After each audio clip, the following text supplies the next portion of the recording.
KCAA.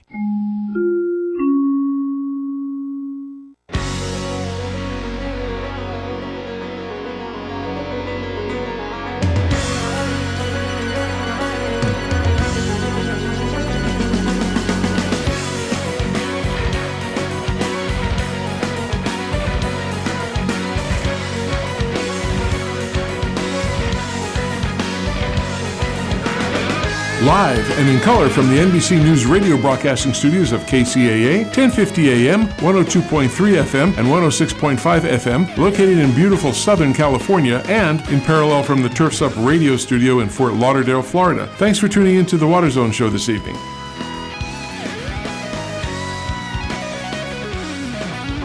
Good afternoon, good evening, and good morning, depending upon where you are in this wonderful world and listening to us on the Water Zone. I'm Rob Starr, along with my esteemed colleague and co-host, Mr. Chris Davey. Chris, how are you doing today?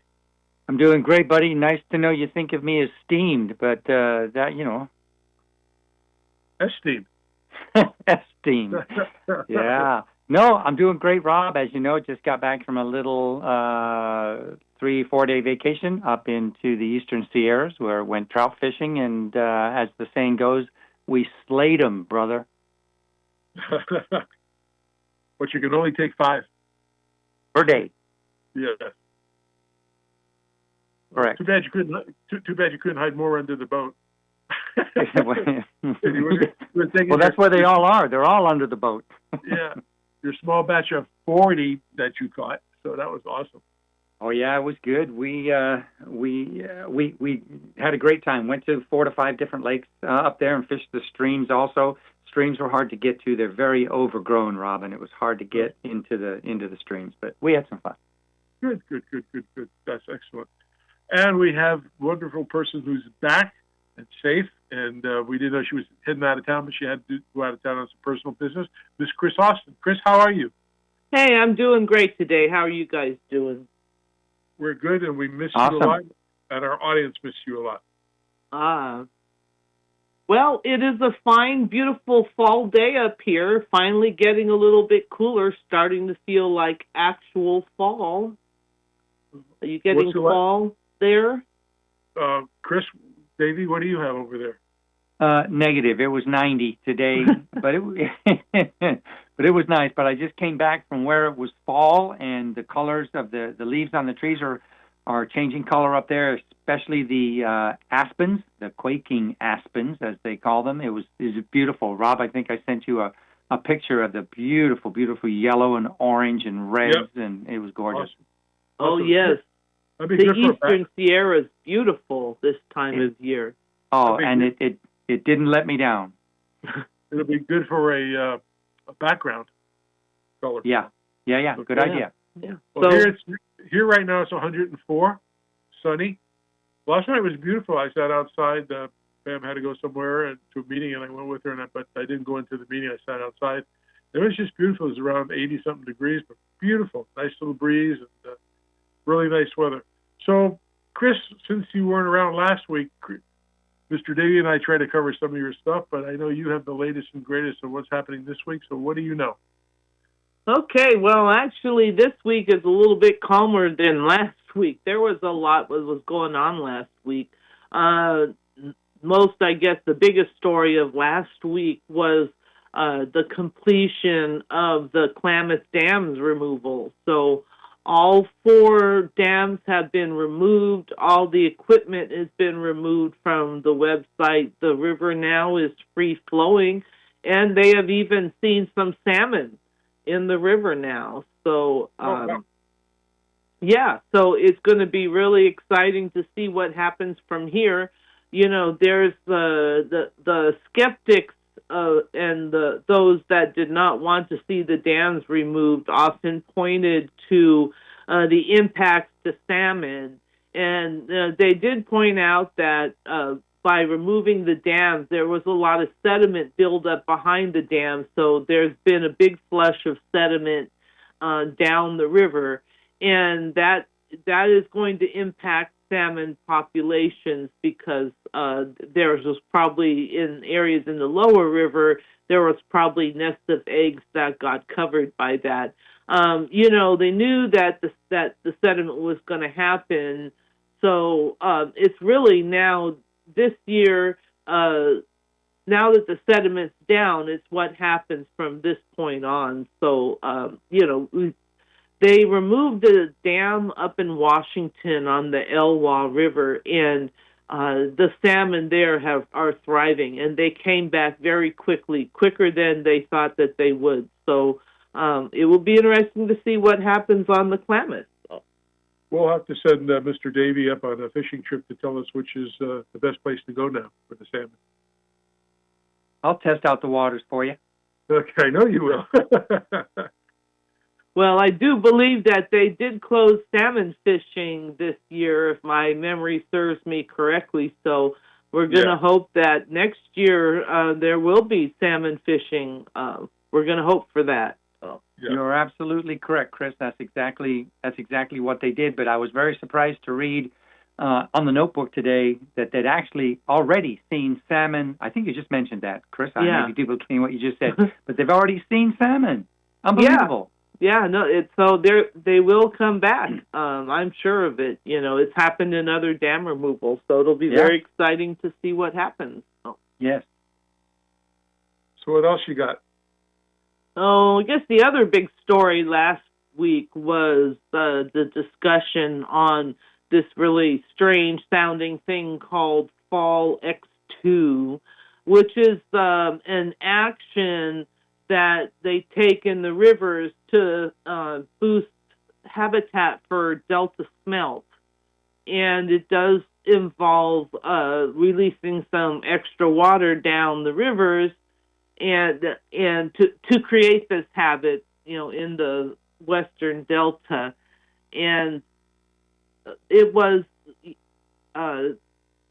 there's sort of two sets to this action, and the one regarding releasing water, they did. There was a lot of pressure from water contractors to not to do the action, not to release the water. So they actually did not release the water. They pulled back and said they would not do that action now. But there was quite a big uproar about that. And with the environmentalist groups, conservation groups, very angry that they canceled this action and that it would not do the Delta smelt any good. And they also point out that, there's not a lot of Delta smelt around right now.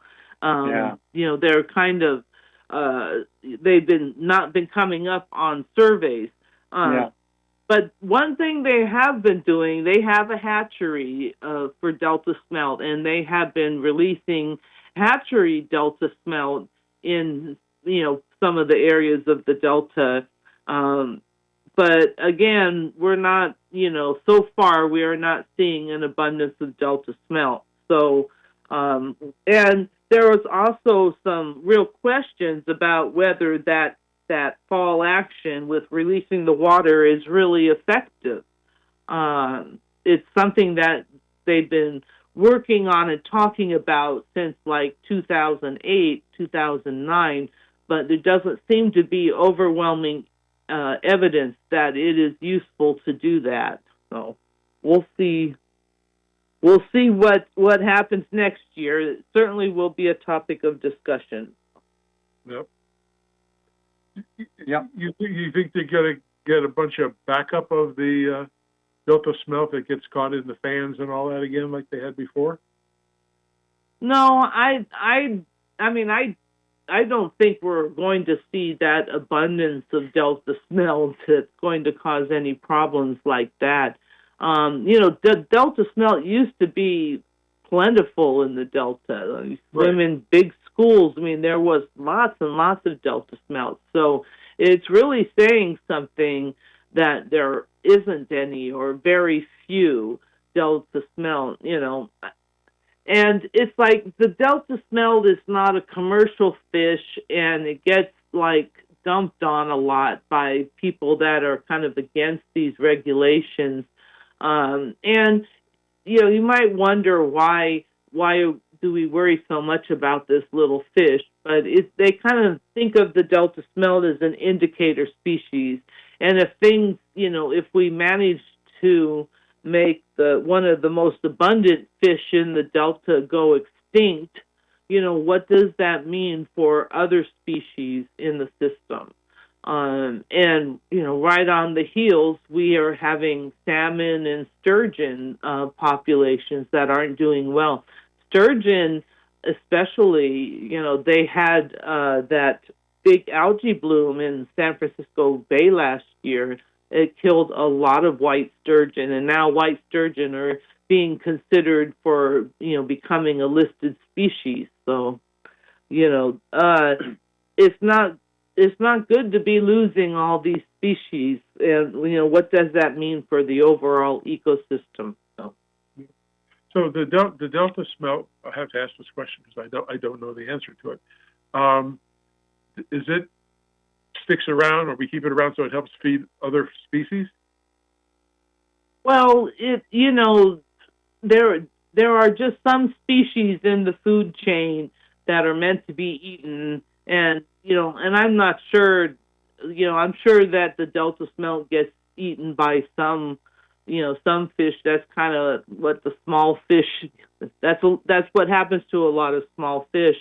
But no, I think the more concerned about the Delta smelt is because it was so plentiful, and then all of a sudden, or not all of a sudden, it has declined now into this situation where it's very rare to find one in the Delta now. So, that's, again, it's not necessarily the Delta smelt, the fish itself, but what it means to have what was once the most abundant fish in the Delta become extinct. What about one last question that maybe Christine can answer? So when I lived in California, when I moved there and lived there for a long time, the big thing was when I was a teenager, go to the beach on the weekends and the grunion are running. Can you eat grunion? I never saw any except on television in a video, but I never caught any at the beach because every time they said it was going to happen, we stayed there all night and nothing would happen. So what do you do with grunion? Fry them. Say that again? You fry them, Rob. You can. So you just slice them in the back of the head, pull down, and you put, and you can pull out most of the inside. Oh my word! I hope nobody's eating right now. And then you just rinse them in salt water overnight, right? Yeah. And then you fry them in hot oil, and you can eat them. They're crispy, tasty. Oh. Because we went. And I have been on a grunion run, Rob. I've actually been, walking in the sand at night, full moon, when the grunions run, and they're flopping all over your feet and on your feet, and you're squishing them and stepping on them. It's such a fun time. Oh yeah, now they're coming out to essentially have sex on the beach. Isn't that the case? That is. So, there's a drink named after them, actually. or is that why Chris was on the beach? not quite, but Chris, Miss Austin, I want to ask you a question last week, and I didn't get the chance, so I'm not going to let you off the hook so easily. But I have one, and it's kind of neat because this was last week on there about nutria, and those are those huge freaking swamp rats, I guess they're calling them, but just asking you if you saw that story, and I know you were busy, that's why you weren't here last week, but just I read it because I read the offbeat stuff, right? The stuff that's on the tangents and out there on the rim and on the edges that you post. But just an interesting story about how there's just so many of them that have been captured around the Bay Area, and these are literally a rodent, a rat, if you will, that get up to foot and a half long and 20 pounds. Good grief! They say you can eat those. On the guy Anthony Zimmer, and he used to eat exotic foods and stuff, and he had a show on about nutria that they caught him and ate them. Yeah, let's watch him eat them. Well, we did, but it was kind of weird. Yeah, so. And you're the one, Rob, that thinks eating grunion is tough. I haven't. I've never touched one, never saw one in real life. Went to the beach with the buckets and flashlights, and nothing ever happened. Just stay there all night long. Yeah, it's a big deal, and it's a big deal, Robin.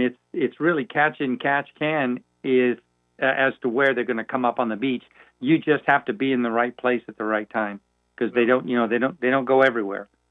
Well, what about these nutria things? I mean, they're I mean, like you said, they're 20 pounds, and they're part of the rat family or related to them. But I don't know. What? Well, they eat through marshes. So we're doing all this restoration of marshes in the delta, and the nutria can just destroy those. Plus, they can dig into levees and undermine levees. So there's a lot of concern, and they've really been trying to get them out. This is really, really hard with invasive species. The best thing is to prevent invasive species from coming in, because very rarely can you eradicate them once they are in. It's not all non-native species become invasive, and in some cases they can get along in the ecosystem, and like stripers for the most part. They're not native to the delta, but they kind of get along pretty well there. Now, there are those that are concerned about the predation aspect of it, but again, I don't think it's any more than fish eat other fish. That's just kind of what happens. The nutria is a real concern, and they've been trying to get them and eradicate them, and we'll see if it works. I think I remember there was one place in the country where they did actually get them eradicated, but the hard part about the delta is it's so big. A lot of places, that nutria can hide. It is. Chris, I'll tell you, let me illustrate a contrast for you as well, because I was thinking about this last week and again this week. Do you remember, I mean, you and I and Rob have been doing this show now for quite a long time. You've been on for many, many years. And we were just talking about how much more impactful stories are on Maven's notebook now about flora and fauna, right? About animals and rehabilitation of landscapes and waterways and things, that sort of thing in particular. It's almost every week there are several new stories on there, Chris. So bravo for you if you're making that happen, as compared to 5-6 years ago when we started. There was the occasional story, right? Yeah, I think so. I think we're starting to pay a bit more attention to some of these invasive species that are causing problems. But yeah, and there is a lot of science being done looking at salmon and other species that are having problems, and a lot of restoration work that's being done to benefit these species. So, it's kind of it's an interesting time, and we're poised to do a lot more restoration here in the coming years, and we're getting boosted by funding from I think it's the President's Inflation Reduction Act, and if we pass Prop 4, there will be more dollars in there for restoration. So it's an exciting time to see if we can really make a difference for these species, because loss of habitat is one of the main drivers of why we have declining species population. There's just not many places for them to be on the landscape anymore. So, it's a real effort to restore some habitat and restore these species that we're coming up on. So the nutria are certainly a threat to that, and other invasive species that we already have in the delta. There's some clams, some Asian clams that came over But a lot of these species come in ballast water in large ships, and there is a port in Sacramento and a port in Stockton. So they've actually dug a deep ship channel from the Bay Area all the way. It runs all the way up into Sacramento and to Stockton. So you could actually be out in the Delta one day and see a big old ocean liner appears to be driving through a field that's in the deep ship channel. And what that meant is that these ships from far locations can go very far into the Delta, and they bring with them species like the mussels and the clams that then can get established in the Delta, and they have. So these Asian clams are there. They're filter feeders, so they're eating a lot of food that the fish would like to eat. So. Yeah. One more question, Chris, because again from last week. See how much we missed you last week, Chris? Yeah. It's true for sure. But listen, last week we were anticipating, Hurricane Milton, right? Because we knew about it, and we just had Helene that had come through. And I read the story about, I think it was entitled, quote, "Can California have hurricanes?" Right? First of all, knock on wood and best wishes and our thoughts for the folks in our friends in Florida as well. But do you remember that? Did you see that article from last week, Chris? And it says that it's absolutely possible that California will be in a hurricane path if the climate change keeps going the way it's going. Well, we did have Hurricane Hillary last year. That's right. Absolutely. Which we were very surprised about. Although I guess it didn't.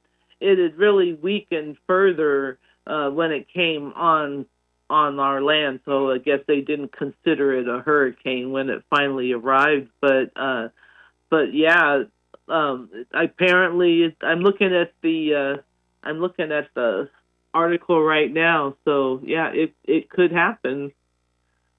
Yeah, I think Hillary was a post-tropical cyclone, but still, it did hundreds of millions of dollars in damage, right, to Baja California as well as Southern California here, and even some in Nevada as well. And there were fatalities with Hillary. Yeah. Oh, yeah. It did do some damage, definitely. So. Yeah. All right, well, Rob. Yeah. Well, the world is changing, and we got to change to our commercial. Ms. Austin, great to have you back. I'm glad you traveled safe, and we will.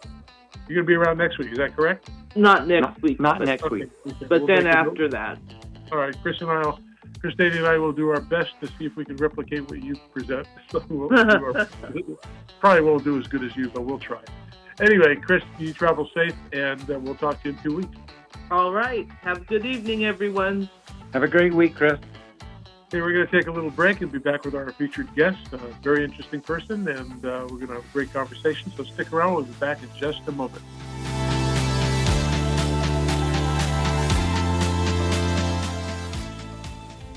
This fall, the partner points will add up like never before with SiteOne's Fall into Points promotion. For a limited time, earn triple points on all FX Luminaire products, as well as double points on Hunter valves, sprays, and nozzles. Hunter and FX Luminaire, industry leaders in irrigation and lighting, are here to make sure you're getting the quality and performance your projects and customers demand. Plus, for the first time ever, customers in the Hunter Preferred program will earn 100 Hunter Preferred program bonus points when they buy $1,500 or more of FX Luminaire or Hunter products at one time.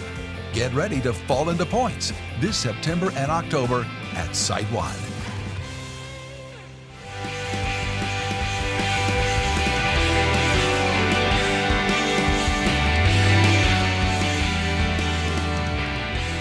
All right, welcome back to the second half of the Water Zone Show. Hope everybody's having a great afternoon. I'm Rob Starlong with Chris Davey. And Chris, you have any updates real quick for the IA show? I do. So real quick one for those guys, because, we are not very far away, right, from November 4th through 7th in Long Beach, California. That's just about a month from now. And, you and I how long we've been going to that show? Probably 30 years, Rob.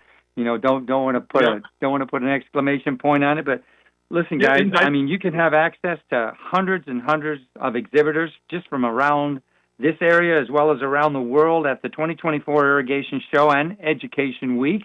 It's just a great place to find lots of unique solutions, see what's new out there in irrigation and landscape. Get a great, quick first look at advanced technologies that are coming to our industry. Is lots of business classes there that will enable you to accelerate your professionalism, set you apart from the rest.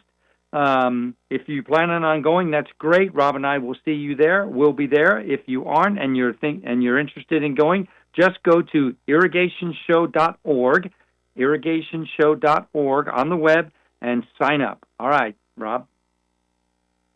All right. We have our next guest here. Our featured guest, his name is, you'll be real surprised, Noel Carter, and he is the general manager of the Buckeye Water Conservation and Drainage District in Buckeye, Arizona.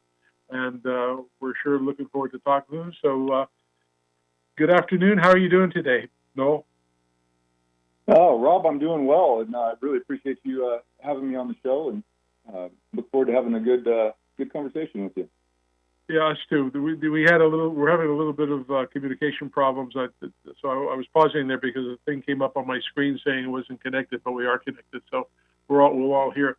Maybe because I'm a newbie to the area as well, only a couple of years, but there's a lot of history behind the city of Buckeye and Buckeye Water and the Buckeye Canal. It's not widely known the history of the Buckeye Canal.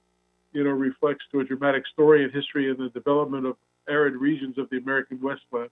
And a lot of things have transpired. I mean, these guys have been around for over 100 years. Can you give us a little background of what that all is? What's Buckeye Water Conservation and Drainage District, and how did it start? And we can go from there. Sure, yeah. So it all started with a gentleman by the name of Malin Jackson. He's from the home state of Ohio, and he and a couple other gentlemen back in 1885 went on an adventure to find a place to put a heading of a canal and start creating an agricultural area. Someplace with a good water supply, and so they located the heading of our canal in, I think it was May of 1885. Placed their stakes there, and then headed back into Phoenix and posted notice there, filed the appropriation for the water, and started building the canal. And they finished that, the first stretch of the canal, the 23-mile stretch that we manage today, towards the latter part of 1886. And it went through what was the town of Sydney, Arizona, originally. In 1885, they changed the name of Sydney, Arizona, to reflect the home state of Malin Jackson, and called it the town of Buckeye. Wow. Over those 139 years, we've a lot of ups and downs and a lot of battles with water, but we have, really managed to keep the agricultural business going. The canal was originally designed or intended to go 68 miles and serve 110,000 acres of irrigated agricultural land. The canal was, I believe it was towards the late 1880s, was finished all the way down to Gillespie Dam. And then we had a series of floods that created an issue on the Hassayampa River and washed out our crossing there at the river. And so the farmers down in the Arlington area started taking care of it themselves and managing that. In 1899, the two systems split at the Hassayampa River, and the Arlington Canal Company was created and took over that southern portion of our canal system. And so we have the upper 23 miles starting up by the Agua Fria River and Gila River confluent, and it travels west all the way to the Hassayampa River. That's our main canal, and then we have a South Extension Canal that's 7.5 miles long. It takes care of the southern portion of the upper end of our district. Is still most of your customers agriculture? Yes, yeah. A majority of all of our customers are agricultural, except for about 500 acres of residential delivery. And I must note that the canal was actually owned by the Buckeye Canal Company up until 1907, when it became the Buckeye Irrigation Company. And then about 1912, 1913, they started noticing, or the farmers started noticing issues with very high water table, so high that it was, you dig into the ground a couple feet and you were hitting the aquifer, the top of the water table. Mm. And so that started to become an issue for them growing their crops. And so they started coming to the Buckeye Irrigation Company board of directors and saying, hey, there's something we got to do about this. And it was kind of dismissed up until about 1917, when it really started becoming a big problem. And so the Buckeye Irrigation Company board of directors and the farmers in the area all got together, and they petitioned to charter the Buckeye Water Conservation and Drainage District to manage the high water table, create drainage systems. We have about 14 miles of drainage canal that we manage, and start tiling fields. And if you're not familiar with what tiling fields is it's you're literally digging up trenches in the fields and putting pipe in the ground and running that pipe over to, it's like a perforated pipe, kind of like a septic leach field, but in a much larger capacity. And then those would run over to the drainage ditches, and then that would drain the upper 6 feet of the aquifer, or from ground level down to about 6 to 10 feet below the farm field, so that the roots could actually establish and grow. So that was the primary function of the district, along with working simultaneously and side by side with Buckeye Irrigation Company to be able to get bonded for projects and have the municipal authority that the district has today. And then in 2006, the Buckeye Irrigation Company handed over all aspects of the infrastructure and the water delivery mechanism to the Buckeye Water Conservation and Drainage District, and we have been operating it solely ever since. Now, I understood from some ranchers and farmers that I had talked to that there was a lot of salinity in the water here? Very much so, yes. Have very high salinity levels here. And so that was definitely an effect on the roots of those crops as well. So, you get them saturated, and completely saturated, those roots, and then you add that high salinity level, and it just really choked out the crops, and the primary crop, which is alfalfa. And then the alfalfa root zone is about 6 feet deep. Wow. So we actually operate, we have 10 drainage wells that we run 24/7 to keep the water table down to about 25 feet. Okay. Chris, you want to jump in? Yeah. Hey, Noel, so a question for you. I'm kind of managing the chat board here. Maybe a couple of listeners want to know a little bit about your personal background. When did you get involved with Buckeye Water, or BWCDD? That's a long 5-letter acronym there, buddy. But give us a little bit more of your own personal history, if you would. Yeah, sure. So prior to being here at the district, I was in heavy civil construction for several years. Really enjoyed that, but I was getting ready to start traveling out of state and whatnot. And I personally knew the former manager, general manager here at the district, and I was chatting with him, and he said, hey, I'm thinking about moving on to something else, and if you're interested, you should apply for this job. You'll be able to stay home. And so I applied for it, and with my heavy civil construction background, the board of directors felt that was something that was needed here at the district, and so they offered me the job, and that was in I started April 17th of 2017. Wow. And I've been in it ever since. It was quite an eye-opening experience. It's kind of like I kind of attribute it to being like a pregnancy, because it was about the first 9 months of it was just kind of learning stuff, and it was going really easy. I was like, this is awesome. Don't have to, the water's flowing. I got great staff, and then all the water politics and water law and everything. I was like, oh my goodness sakes! But it's been a tremendous ride. I have a fantastic board of directors, and I have a fantastic farming agricultural community, and water intrigues me tremendously, and so it's been fantastic. Truly love it. How big's the staff there, Noel? I mean, is it, do you have a couple of dozen people in the office there, or is it a much larger internal and external group that you've got working out in the field? I wish I could say it was much larger, but including myself, we have 17 employees. So I have 3 in the office, and then I have the rest of them are either field staff or like I just hired recently a special projects and development manager because of all the development that's happening here. All right, you've given us a little background about some of the physical infrastructure that you guys manage. What's your water source? Where's the water come from, Noel?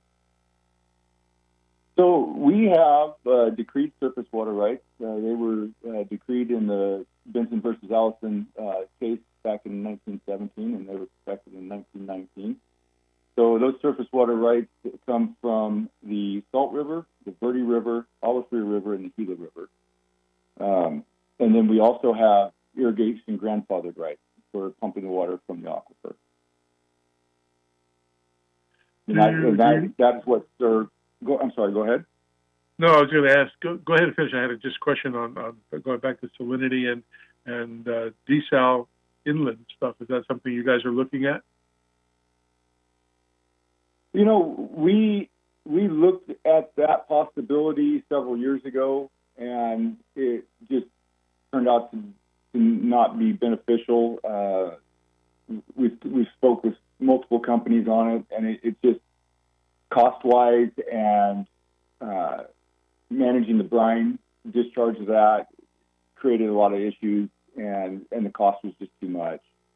So that is something we have looked at, and we did not move forward with it. And it's not to say that it's not something in the future, but were successful recently in the legislature and got our legislation passed by the legislature and signed by the governor back in June, which was Senate Bill 1081.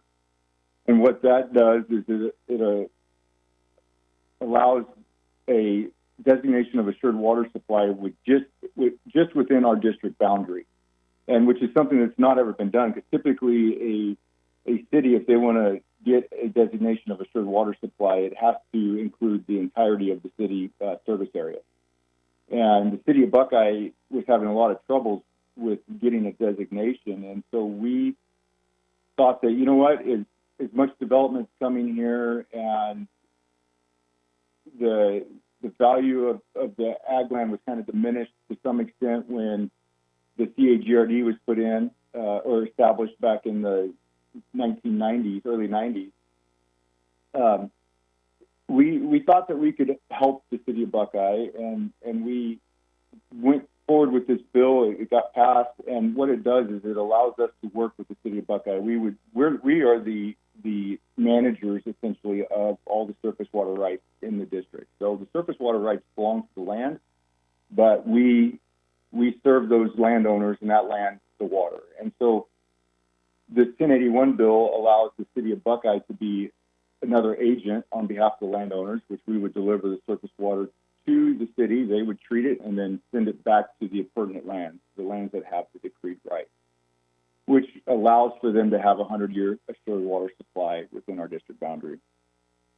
So to answer your question on the desal, because we were successful in that bill, the desal aspect probably won't happen in our district in the near future. It's not to say that it won't happen later, but right now it probably won't be something that we're looking at doing.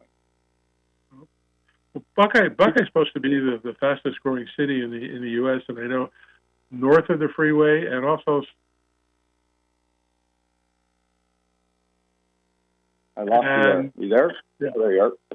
Yeah, and what do you think is going to happen with the agriculture? Because there's a lot of it south of all over. I mean, it's the Goodyear stuff, but is that going to start to diminish, or because there's people who have ranches that go back to the 1800s, who came out here and established. But I always look at ranchers and farmers as the backbone to this country. Without it, I mean, we can't survive without food. How do you see that future happening? Is it going to remain the same? Is ag going to go away? I don't know what's going to happen. What do you think? Well, yeah. So there's a lot of generational farming families here in my district and north of my district in the Roosevelt Irrigation District. So some of those generational farming families intend to stay in ag and continue to keep farming. I've talked with a lot of my constituents here, and several of them feel that way. But then there's a good portion of them as well that don't necessarily have that next generation to take over the farm. And several of them have started making master plans for their farm for development. And so, based off of my conversations with my farmers in my district and looking at what's going on in Roosevelt Irrigation District, with this 1081 bill, and when we get all the water rights aspects of it all buttoned up, I would foresee probably in the next 15 years about close to 9,000 to 10,000 acres of ag land in my district going away. RID's land is getting chewed up much faster than ours. Maricopa Water District up in Waddell, northeast of us, they only have about 4,000 acres of farmland left out of, I think, the 20 or 25,000 acres that they used to serve. And so it is going away, and I see probably within the next 20 to 30 years that we'll be pretty minimal on the agricultural aspect within our district, and most of it's going to go to development. Yeah. When Chris and I, it's sad. Yeah. But when Chris and I were talking to you and Stan Barnes a while back, a couple of weeks back, when I came into your office, I saw this model of a drainage system. Maybe can you explain on what that project is? Yes. So that is the heading of our main canal where we pull our surface water out of the Gila River. And our current structure that is there was rebuilt in the late 1920s, and it is deteriorated pretty badly. And we are trying to become more efficient and look at those conservation aspects and increase our efficiencies within the entirety of the district. And so I applied for a grant from the Bureau for $5 million for this project, and I applied for another grant from the state, from WIPA, for $3 million for matching. And so we were awarded both of those grants for an $11 million project. Originally it was 10. Prices are going up, so it's now closer to 11 million. To rebuild to build a new diversion structure in our main canal just downstream of the existing one. It's fully automated and much better control systems in it. And so we're working on that one right now. We're working with the Bureau on our cultural and environmental aspects of that. Part of that comes with canal lining downstream, canal spanning solar, and hydrokinetic energy generation. So we'll be producing almost a megawatt of solar energy, and the hydrokinetic isn't a huge amount, but the total project, and from what my engineers and everybody has told me, is the first of its kind with this new diversion structure, canal spanning solar and hydrokinetic energy generation, all in one system. So it's quite a project. We hope to start breaking ground on that in about the middle of next year, probably around June of 2025. My wife poked I'll give this back to Chris in a second. My wife poked her head in and gave me a piece of paper. She was out driving today. It says on a street called Rainbow, and I can't read her writing on what the other street was. She says she sees a lot of these drainage ditches, or what appears to be to her a drainage ditch, running along these farms near the streets. And she says, how come there's no barriers between the street and those? Because people can kind of accidentally go to the shoulder and fall into the drains. Is that part of the systems, or that's something different? That is part of our systems. Those are all of our lateral ditches that we have running off our main canal. So we have, I think it's 147 turnouts on our main canal, or in total between our south extension and main canal. And those lateral ditches are what carry that water from the main canal down to the individual farms. And as far as the barriers, they've been open for a century, and they've just always been open, and for maintenance and cleaning purposes, and we keep them open like that. It's just been part of the agricultural life, is having those open ditches around. A lot of those ditches, though, as development's coming in, we're relocating them and putting them into pipe or closed systems. So the more development comes in, the more you'll see those open lateral ditches being converted to closed pipe systems. Yeah. Hey, it's Chris again here, Noel. So, I mean, really good information, right? Especially on the drainage side. I think, well, you're getting some thumbs up from our listeners here. But can I ask you just a little? I want to have a conversation about conservation, if I can. If you look at those two words, it's just all where you put the S and the V, right? Same word, just the S and the V is switched around. But so, does Buckeye Water have an approach to sustainability that you can talk about? I'm sorry. Yeah, we absolutely have an approach on that, and we were awarded another grant last year for a system optimization study, which we are currently undergoing. And what that does is our engineers go through the entirety of our system. They talk to all of our staff on an individual basis and put together a complete report on what we need to do over the next so many years for optimizing the system, efficiency, conservation practices, and whatnot.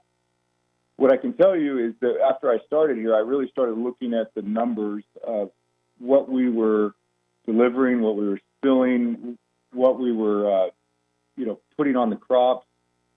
I looked at a lot of different numbers, and figured I need to I got to figure out a way to increase our efficiency, reducing our losses, and essentially doing what is in the name of our district is conservation. And so we spent a couple of years on that. Spent a lot of time with my water master and my delivery staff, the Sanjeros, and I brought in an outside consultant that rode the canal with them and rode the canal with me. And it took about a year to start seeing some significant changes in that. And currently, we have improved our efficiency by almost 22%. And which is, if you look at that in the aspect of spilled water, conservation aspects, we went from running 150,000 acre feet or so a year through our system, 150 to 160,000 acre feet through our system, filling around 50,000 of that to filling less than 20,000 acre feet a year, and we are delivering about the same amount of water to our customers. It's Noel, a huge improvement in our system. Yeah, Noel, are you mandated at all by the state or county or anybody? I mean, is there compliance or goals that or expectations by the state, local, county authorities that you're chasing? So we have Arizona Department of Water Resources that mandates, they regulate all of the water usage in the state. Everybody in the state that has a IGFR or irrigation grandfather right has a water duty, which is the amount, the acre feet that they could pump out of a well on an annual basis per acre. That was established between 1975 and 1979, right before the 1980 Groundwater Management Act went into effect. Mm-hmm. And in the 80s, we were able to get an exemption from the operating criteria of the active management area here in Maricopa County because of our waterlogged situation. So we are currently exempt from the pumping requirement established by the 1980 Groundwater Management Act on the water duty.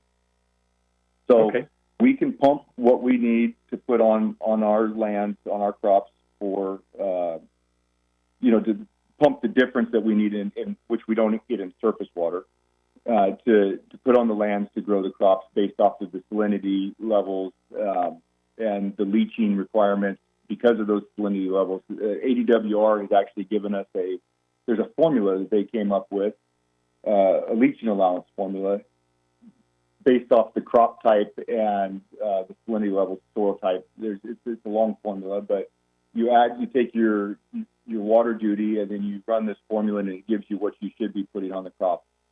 And so we are actually, on average, we put less on our crops than what our water duty would be with that leaching allowance formula. So, but yes, right. If we didn't have the exemption, we would be regulated like all the other irrigation districts and agricultural districts within the Phoenix AMA. All right. Let's take a look. Let me ask you to put your forward-looking glasses on, Noel, and kind of look forward. If there's one or two things that you see exciting happening in the future for the water industry in general, if you want to answer that, but especially for Buckeye Water.